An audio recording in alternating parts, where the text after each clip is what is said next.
sebagian dari uangnya itu kita sumbangkan untuk sosial. Dan Cinta tidak masalah, mau berapapun yang saya keluarkan untuk sosial, dia tidak akan protes, dia tidak akan marah. Tapi kalau dipakai untuk foya-foya, dia pasti akan marah. Karena didikan bapaknya satu lagi yang bagus, diajar berhemat. Jadi bule itu kan selalu gitu, di masa muda mereka kerja keras dan hidupnya hemat. Nanti begitu mereka tua, itu mereka betul-betul tinggal menikmati hidup, nggak perlu pusing apapun. Karena memang mereka selama muda tuh hidupnya tuh berhemat gitu.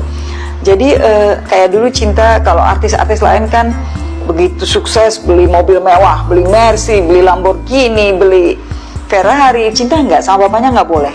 Kamu nggak boleh beli yang kayak gitu. Kamu cukup pakai yang biasa-biasa aja, yang middle class, yang penting nyaman.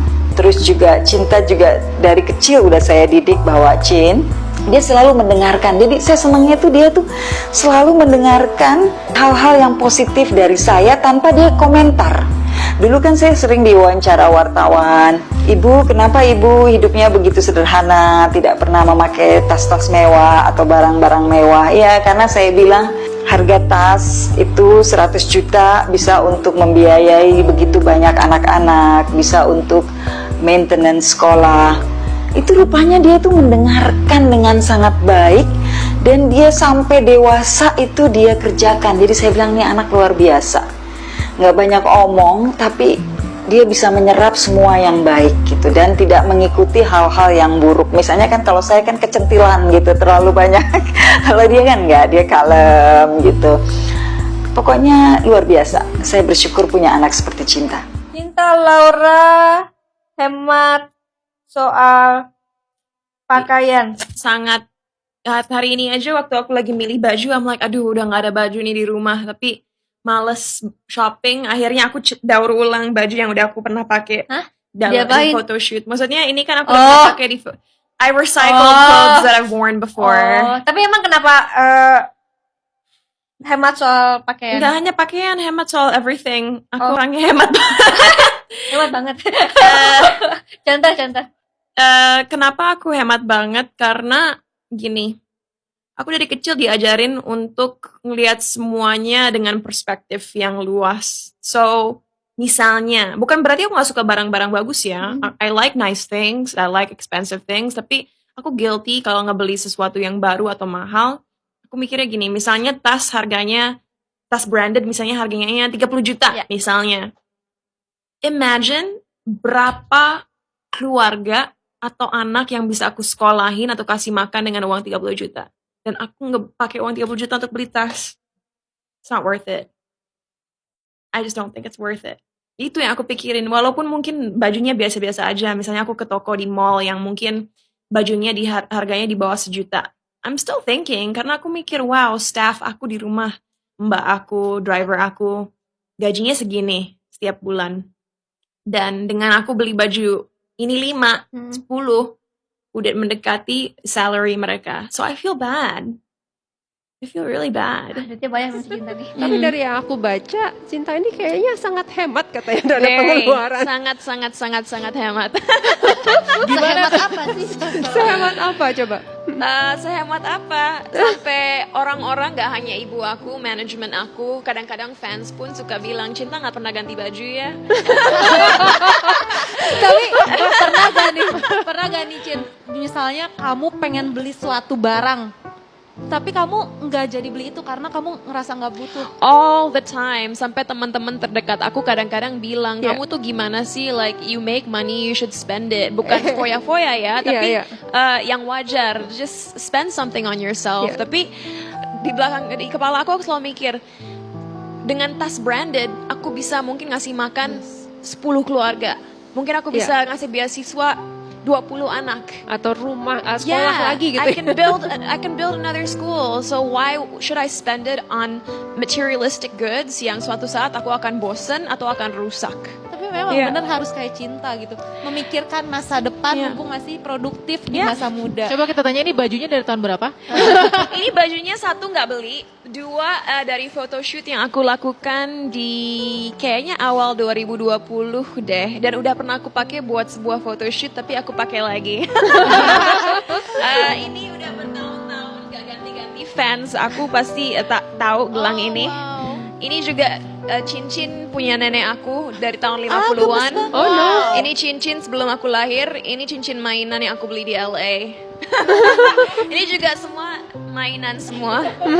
But this is an interesting fact dan jarang aku obrolin. Jadi aku memang lahir telat banget di keluarga papa aku. Jadi saudara-saudara aku sebenarnya dari Jerman bisa jadi om aku atau mungkin papa aku ya.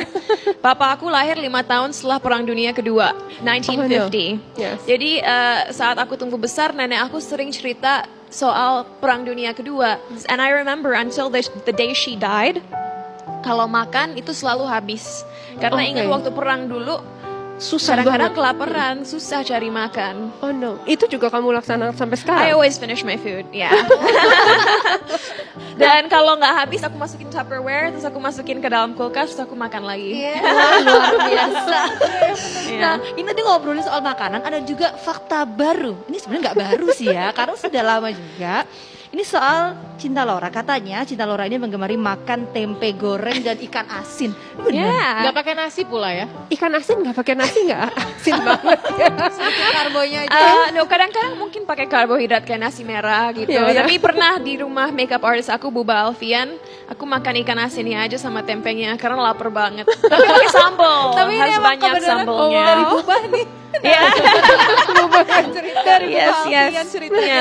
yes, I do. Like, ikan asin. Ngelihat juga kamu juga cukup inspiratif sebagai orang yang jaga gaya hidup. Tadi udah hemat iya kan? Iya kan, inspiratif iya. Terus kamu juga gaya hidup sehat buat kamu tuh seperti apa sih?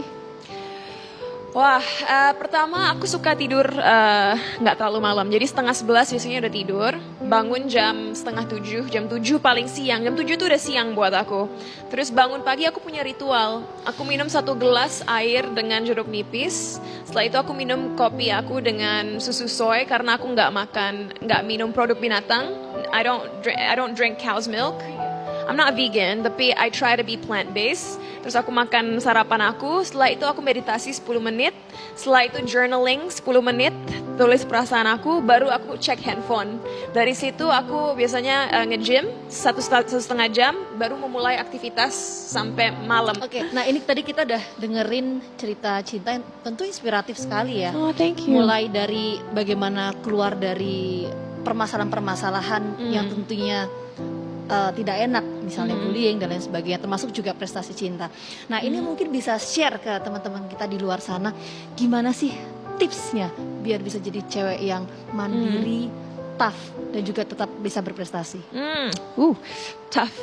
Kayaknya formulanya nggak sama buat semua orang. Tapi Dari cinta sendiri. ya, kalau buat aku nomor 1 pertama harus tahu bahwa kita mempunyai kontrol dalam hidup kita sendiri. Yang artinya hidup itu tentang pilihan, dan pilihan itu datang dari dalam diri kita. Second of all, never wait for opportunities to come. Saat kita menunggu, itu berarti kita pasif dan Kita pasrah. ciptakan opportunity itu. 1, either ciptakan opportunity baru buat diri sendiri, atau 2, cari solusi dari waktu nunggu itu. Cari solusi bagaimana kita bisa tetap produktif. Third of all, I'm competitive. Jadi buat aku cewek yang kompetitif, jadi aku nggak mau kalah, itu ngebantu banget. Tapi terakhir, aku orangnya konsisten. Dan itu sangat penting. Selama kalian konsisten dengan message kalian, lama-lama orang akan ngedengerin kok. Dan itu akan menjadi ripple effect yang dibuat kalian didengar. Aku masih amazed banget, masih meresapi apa yang disampaikan oleh Cinta, luar biasa banget. Jadi terima kasih banget Cinta sudah Thank berbagi you. bersama kita, luar biasa. And actually, boleh ada satu pesan lagi ya? Kembali lagi untuk teman-teman di luar sana yang mungkin pernah disakiti oleh seseorang atau menjadi korban pelecehan atau kekerasan atau bullying. Aku hanya ingin bilang ke kalian, rasa sakit yang kalian rasain mungkin gak akan pernah kalian bisa lupakan. Tapi yang bisa membuat perubahan adalah apa yang kalian lakukan dengan rasa sakit itu. So don't be scared of feeling hurt or feeling sad. Tapi ambil keputusan untuk berani merubah rasa sakit itu menjadi suatu hal yang berguna.